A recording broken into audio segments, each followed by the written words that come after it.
大家好，我是 Alan，今天给大家分享一下我目前在用的 AI 服务有哪些。我的朋友、家人经常会问我用哪些 AI 服务，因为现在确实 AI 很多的，比如说 Max，还有那个 GLM，或者说是 DeepSeek 啊，还有就是国外的这个 Cloud 啊、Gemini、GPT 啊这些，还有 Code、豆包这些。那这些到底怎么样呢？其实我目前大部分都用过了，所以我基于我自己的一些实际情况来给大家做一下说明及推荐。我目前在用的 AI 服务的话有这几项，第一个就是 Cloud 模型的话，主要是用 Sonnet， 其次是 Opus。那为什么其实主要不用 Opus 呢？就很简单，就是贵。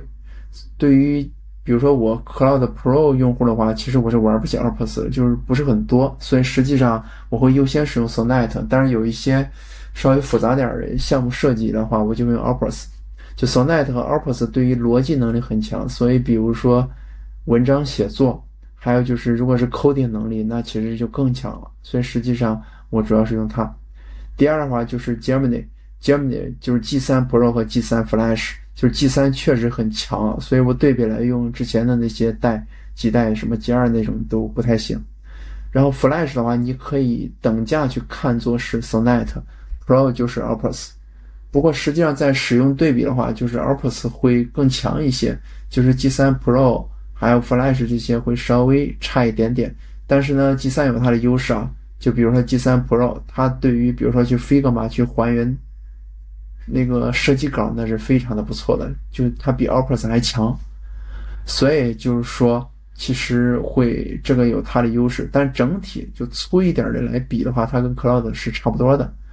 对于 G3 这个的话，就是优先 Flash， 因为 Flash 够快，够省 token，Pro 为辅，就类似这样。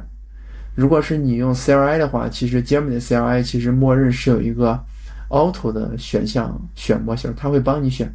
就如果你不想操这种心来回切，你就选它就好。第三就是 GPT，GPT 其实之前不太行，但是 GPT 后期它是刻意，就是它受到了 Cloud 的压力，它刻意去训练了这个 coding 能力，所以目前我在用的这个 GPT 5.2 非常不错。然后这里面其实也分很多什么 Max 什么的，就是你不动的话，你就走默认的什么那种就行。所以整体就是 GPT2，反正 GPT 5.2 这个 coding 能力其实不错了。但是实际对比，我觉得做 UI 还是差点意思啊。但是有时候又觉得比 Cloud 强。总之就是我会作为一个第三个选项，但是我也用啊，就实际上就是这两个为主。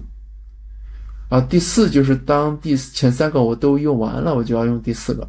为什么？就是 Cloud 我定的是 Pro，Gemini 也是一个 Pro， 然后 GPT 也是那个 GPT Plus。实际上基础的额度就那些，就是他们都有周额度限制，所以当你用完了你就它了。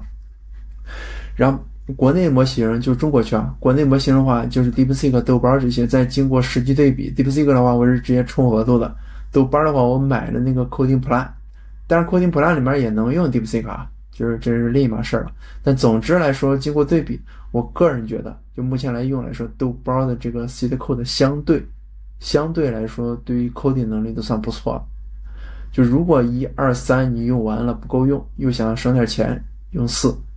如果你本身1、2、3都用不了，有网络问题，你就直接用4。而直接用4里面，我个人推荐你走豆包的这个Coding Plan， 就是相对便宜，然后同时正好这几个都能用。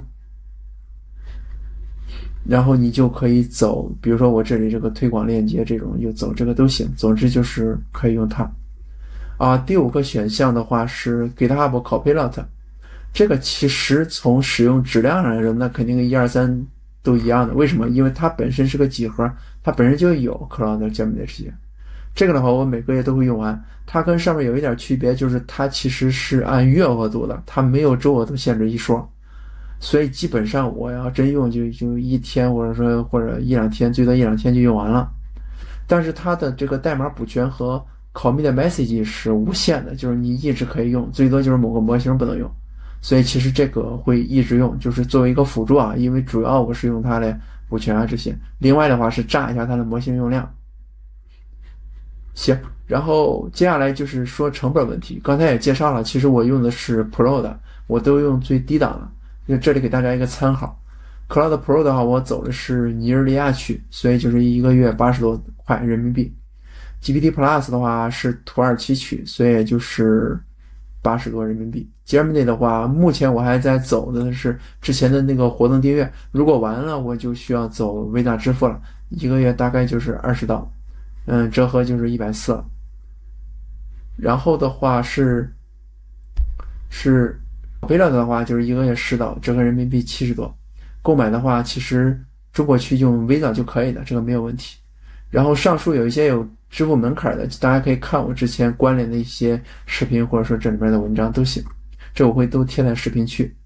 然后这几个 AI 服务的话，也有一些缺点，大家需要了解一下。第一就是 DeepSeek 它是慢的，无论怎么尬吹，但它就有缺陷，一个是慢，一个是无论是 V1 啊什么 R1 对 V3 R1 的话就不支持多模。其实有些情况下我不是很爽，比如说我作为一个 coding 前端，其实我有时候会需要图片的，所以这样就不舒服。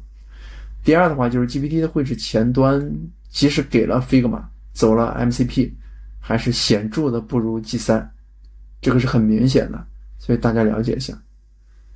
接下来就是 AI 的 CLI， 就是其实大家除了用 GUI 上，无论是那个 Cloud Body 啊，或者说 Cursor 啊，或者说其他的什么 Trail 这些，其实 CLI 是我目前最喜欢用的方式啊。CLI 的话就是上面这些其实也都能用，然后可惜官方的这个 Gemini、GPT 这些它没有兼容 CC 的这个 CLI 啊，否则其实用这个一招吃天下是最好的。当然网上有一些什么 hack 的方案就另说。总之来说 AI 的 CLI 首推 Cloud Code， 你也可以里面平替模型去加什么 coding 什么豆包那些都行，但总之 CLI 是这个最好。当然其次如果不想去 hack 的话，还有 CodeX 或者说 Gemini CLI 也还行，相对差一点但是 OK。 最后的总结就是说 AI 哪家强其实很明显啊，就是还是御三家，就是 GPT Cloud 和 Gemini 三足鼎立。像我就稍微三者都用一个最低套餐就行，再加上有低价区就还能接受。其次的话就是 AI 就是国内这些他们不算强，但也凑合能用，比如说你做文章翻译或者基础的 coding 啊，写一些算法都没什么问题。第二的话就是如果你对 AI 要求并不高，就是相当有点凑合着用的话，就优先用国内就行了，主打一个量大管饱。OK， 行，到此，这就是我目前推荐大家用的一些 AI 服务及各自的情况，希望能够帮到大家。